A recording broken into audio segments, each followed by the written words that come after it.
जाना जाना काही प्रॉब्लेम असेल सरांकडे या, नक्की या, तुम्ही बरे होऊनच नक्की जाल. आपले दोन्ही हात वर उचला आणि टाळी वाजवा. करा वर खाली करा. ओके, एकदा उजव्या कुशीवरती झोपून पण दाखवा.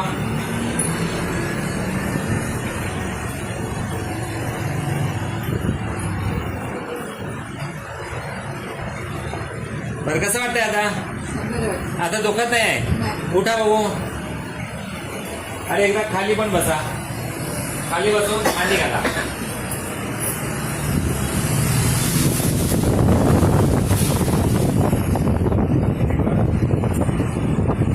अरे आता उठा पण.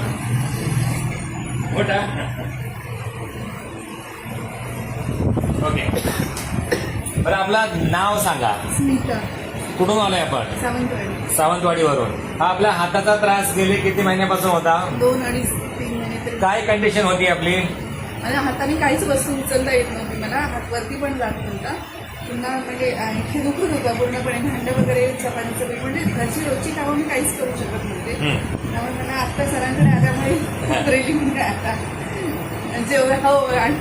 जेवायला हात पण जाताना थोडा हे होत होता, दुखतच होता. त्याची ताई आहे सोबत. ताई नाही, छोटी बहीण आहे. तर तिला विचारूया काय कंडिशन होती आपल्या ताईची. माझ्याकडे आली तेव्हा तिला जेवताही येत नव्हतं. म्हणजे ताट असं हातात घेऊन तिला जेवावं लागत होतं. हा, आणि साधी पर्स सुद्धा पर्स सुद्धा हातात धरता येत नव्हतं. आता धरून बघा, जरा जड आहे.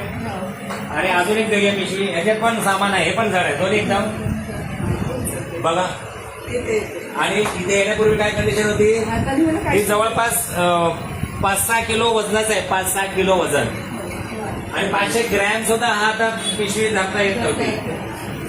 बरं, आणि खाली किती महिने बसलेले नाही? किती वर्ष? अंदाज आहे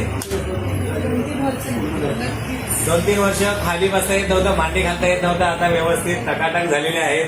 सोबत त्यांना योगाचा सल्ला दिलेला आहे. योगा केला तर हे सगळ्या समस्या परमनंट दूर होतील. आणि माझी सगळ्यांना रिक्वेस्ट आहे की जाना काही प्रॉब्लेम असेल सरांकडे या, नक्की या, तुम्ही बरे होऊनच नक्की जाल. बघा किती कॉन्फिडन्स आहे. हो, नक्की. Very good, thank you. हा व्हिडिओ शेअर करू शकतो. असं लोकांनी पण थांबल्या. ओके.